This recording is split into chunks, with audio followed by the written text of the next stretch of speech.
made that incident not happen. So everything I was doing, it wasn't working. So guess what?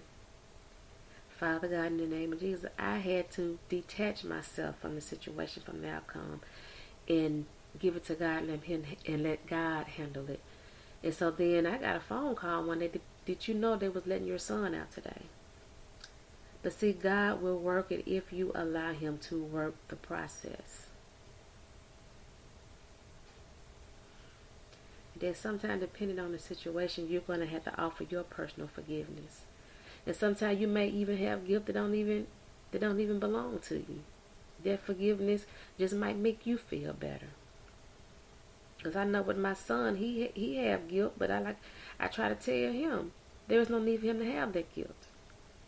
I mean, there are other things that came into play too, but forgiveness, it's nothing wrong with you asking for it. And if they decide not to give it to you, that's on them, because it's off your hands once you ask for forgiveness.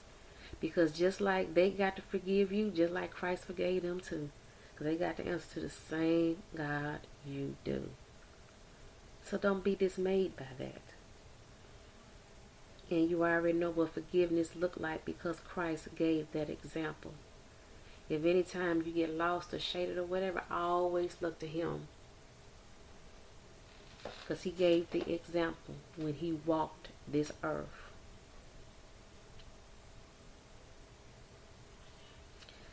So the third step is knowing your identity. Who you are. Knowing your identity is so critical. If Esau hadn't knew what he had, guess what? He would have never gave up his birthright.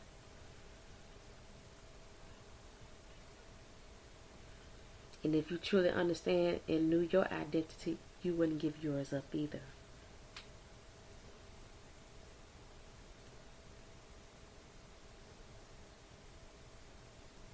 So basically, how are you going to know your identity? What are the values that you have set for yourself? What is your standard? If you haven't set those, then you need to set them. You need to set you some standards for yourself. Get you some values. And that's what you stand on. Now, depending on your foundation, that's going to have a lot to do with the standards and the values that you set for yourself. And then if you don't know who you are still, who is it that you want to become? And what is that you need to do to become that person? But that person that you are trying to become, is it in line with what God has for you? If so, that's all well and fine. If not, you need to seek him first. Because a lot of times you have parents who want their children to do certain things. But that's not the path that God has for the children. It may not even be what the children want, because children already got to find their own path to begin with. So that's pressure on top of more pressure. But guess what? If it's not in line with what God has for them to do, guess what? Those shoes are not going to fit. They're going to be too little or too big, and they're not going to be comfortable. And you're just going to take the southern route until you get on the right path. And that one is not a fun one either. I have done that myself. And it could take you years to get to where you need to be, because you're trying to do it your way. Understand, you can't do nothing in your own strength. Tried that too. It did not work for me. So I had to get on board with his will, his way for my life. And I love the person that I am today, and I wouldn't have it no other way. Even though I have a son that's gone, I have a son with mental illness, I have a daughter with a physiological illness, and I have myself been diagnosed. But guess what? God is good. I'm not missing a beat. See, when you know who you are and you know whose you are, it doesn't matter what comes at you. You can shake that tree, and it don't even matter what falls. I am not like the wind being tossed to and fro. I may sway every which way but loose. But guess what? I'm going to come back into focus, ready to take that next step. because I'm firm in my foundation. And you can be that same way too. And so then you determine what is it that you want.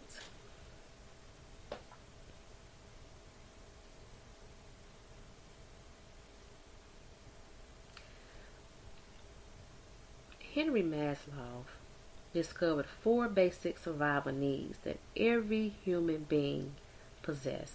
And that's everybody. Rich, poor, it doesn't matter. It applies to everybody. It's universal. Because guess what? Everybody wants to be important. Everybody wants to feel connected to something or someone. Everybody wants to be provided for.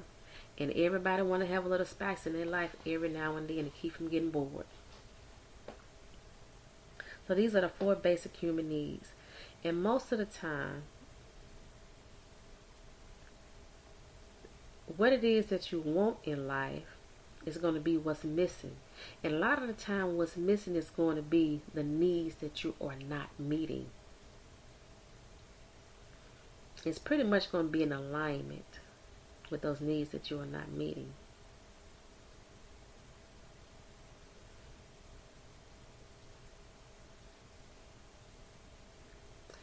So when it comes down to those 4 needs,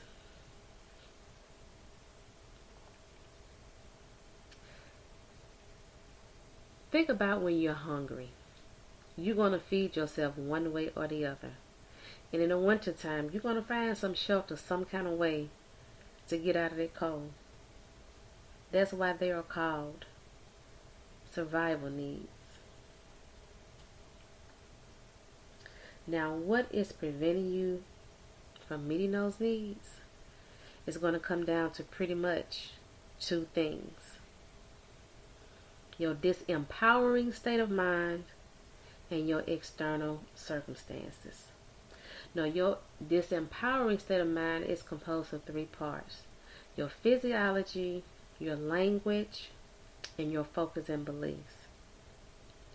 So, the fastest way to change your state of mind is your physiology. So think about when you're in a classroom and it gets boring. You get up and you stretch or go to the bathroom or get something to drink or whatever. And you come back, you are rejuvenated. So you come back with a mindset to listen when you first come back and start. Because when you change your body, you change your mind. Because I can remember one day getting off work, I was tired, and I just went to the track and walked. I don't know what made me go to the track and walk. And when I got through walking, I felt energized. And I went home with some new energy. And you got to be mindful of your biochemistry. You know, like if you're taking medication, how it affects you. Because it'll affect your physiology. Like if you eat something that you're allergic to, see, it's going to affect your physiology. It's going to change your mindset. It's going to change your mind. So that's your physiology. Think about when you are talking to somebody all slumped down. You pretty much know where their mind is because they slumped down. But if they raise their head up and raise their shoulders up, they'll speak with a different tonality. Let's look at language. It's how you hear, how you speak, and how you see. See, language produces emotions. It's how you react. It shapes how you feel. It determines what you will and what you won't do. This is how your passion flows because this is how you communicate. See, one thing about it, the things that you tell yourself, and if you keep telling to yourself over and over, guess what? This is what's going to manifest because this is what you put inside of you. And guess what? Everything starts with a thought, then an emotion, then a behavior, which is a pattern that you're setting up. And this is how you're going to meet your need. And if it's negative, you meet your needs in a negative way, and the result is what you're getting in your life today. Now let's look at your focus and your beliefs. So your focus is the thing that you spend the most time doing because this is what you diverted most of your time and energy towards. So if most of it is negative, guess what? Your results is pretty much going to be negative. Yeah, and see, your beliefs is what you deem to be true, according to you. And it's the central orchestrator of all of your motivating focuses in your life, because this is what you believe to be true, hands down. It dictates who you are, what you will attempt in life, the way you treat people. It determines how you feel, your perception of the world, and what you focus upon and think is important. Beliefs has to do with all of that. Now, when somebody tells you something that's not true and you take it as truth, that's what you call a limiting belief. Because this is not something that you deem as true. This is just something that you took on that belonged to somebody else. You're taking on ownership that don't even belong to you. And the way that you can get rid of that limiting belief, or you can test that limiting belief rather, is get you 4 points to test that belief. And see how does it hold true. If you can't find 4 reference points to test that belief, then you might need to change that belief. And then those external circumstances are pretty much excuses, pretty much. They're excuses for you to stay where you are and not to move. Say, for instance, somebody told you you're ugly.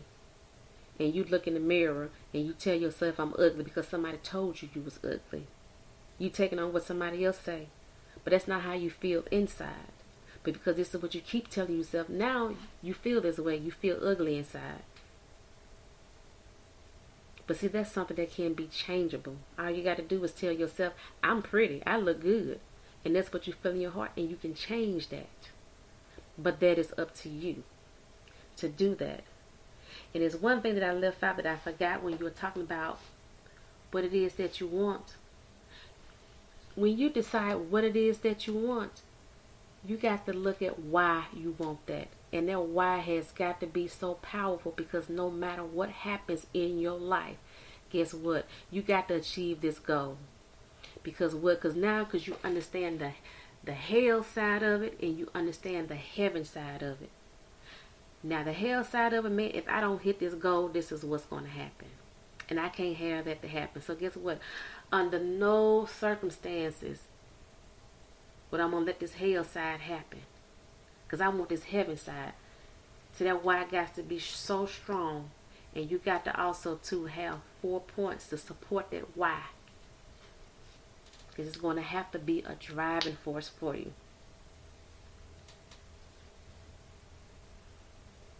So to recap, you got to make a choice. And you got to forgive. And you got to know your identity. And you got to know what it is that you want and what's preventing you from getting it. And once you can build this foundation for yourself, and you build on the right foundation for yourself, who can beat you at your own game?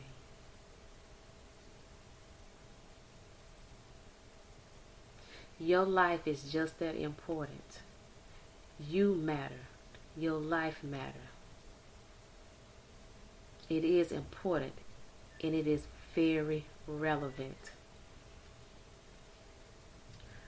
So, His grace is sufficient enough for me, and it is for you too. I want to thank you for listening. And if you want support in helping you to implement these steps even further, just go to Sheila, Shelia at emotionalfreedomblog.com and say, I want power within. That way I can put you on my wait list for when I do my 5-day challenge. As always, let me tell you again one more time. It's Sheila, Shelia at emotionalfreedomblog.com. And as always, have a blessed day.